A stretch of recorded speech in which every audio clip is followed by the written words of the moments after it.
জয়গুরু। পরম প্রেমময় শ্রী শ্রী ঠাকুরের চরণে আমার শতকোটি প্রণাম। জগৎজননী বড়মার চরণে আমার শতকোটি প্রণাম।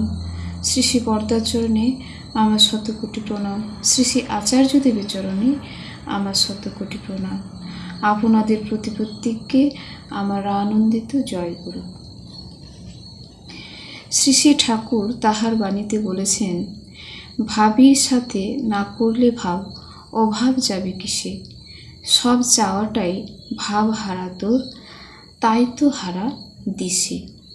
তাই সর্বপ্রথম আমরা দীক্ষা নিই, আমরা ঠাকুরের সমস্ত আদেশ নির্দেশ যথাসময় পালন করব। এটাই হচ্ছে ভাবির সাথে ভাব। তার ইষ্টভীতি, এই যে ইষ্টভীতি, আমরা খুব সকালে বাসি কাপড় ছেড়ে পরিষ্কার পরিচ্ছন্ন হয়ে তার ইষ্টভীতি করব শুদ্ধাচারে। প্রথমে আমি 1 মিনিট নাম করে নেব, তারপরে আমি ইষ্টভীতি করব।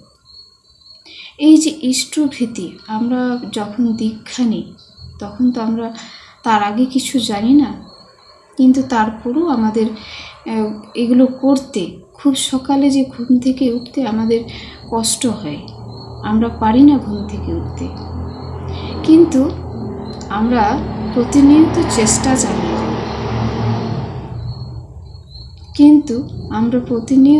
চেষ্টা চালিয়ে যাব, ঠাকুরের মনের মতো হয়ে ওঠার।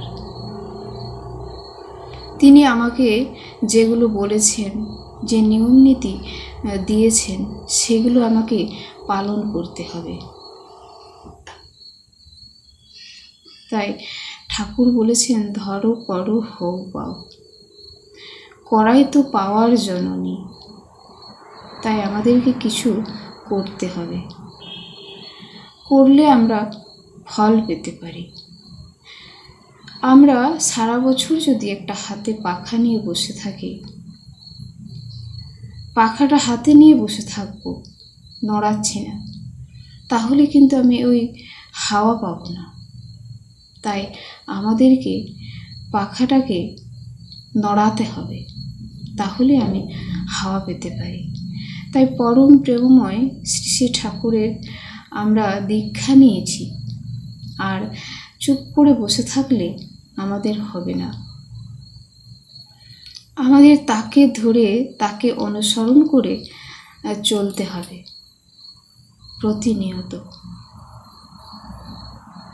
আর এই ইষ্টভীতি আমাদের সবার মঙ্গলের জন্য আমরা করে থাকি। তাই আমরা সবাই সঠিকভাবে ইষ্টভীতি করব। আর এই দীক্ষা নেওয়ার পরে আমরা স্বস্ত্যয়নী নিলে আমরা নিজেরাই ভালো থাকতে পারবো। আমাদের এই যে স্বস্ত্যয়নীর নিয়ম নীতি পালন করলে আমাদের শরীর সুস্থ থাকবে। আর এইভাবে আমাদেরকে ঠাকুরকে ধরে নিয়ে চলতে হবে। আমরা যখন প্রথম দীক্ষা নিই তখন আমরা স্কুলে ভর্তি হই, আবার যখন আমরা স্বস্ত্যয়নী ব্রত গ্রহণ করি তখন আমরা ইউনিভার্সিটিতে ভর্তি হই। তাই আমরা একটু একটু করে ঠাকুরের কাছে আসতে পারি, ঠাকুরের নিয়মগুলো পালন করতে পারি, তার নিয়ম অনুসারে চলি, তার যে সদাচার।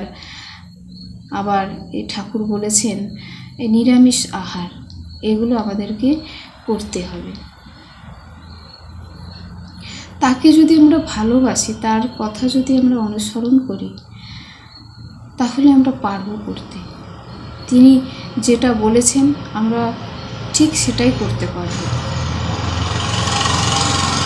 আমরা ভগবানকে যদি ভালোবেসে থাকি তাহলে আমরা করতে পারব।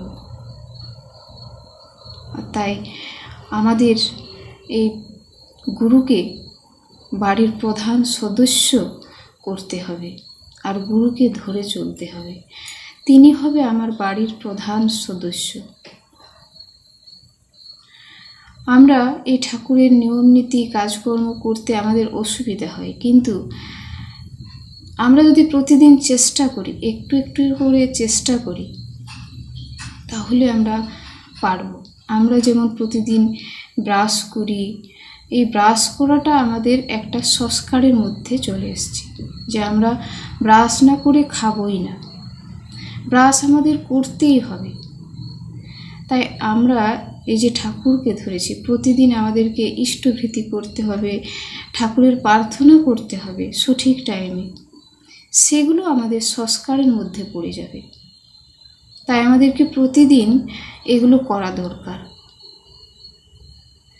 করতে করতে গেলেই আমরা আমাদের মধ্যে ঠিক অভ্যাসে পরিণত হয়ে যাবে। তাই ঠাকুর বলেছেন, করতে করতে যেজন যায়, কৃপার আশিস সেই তো পায়।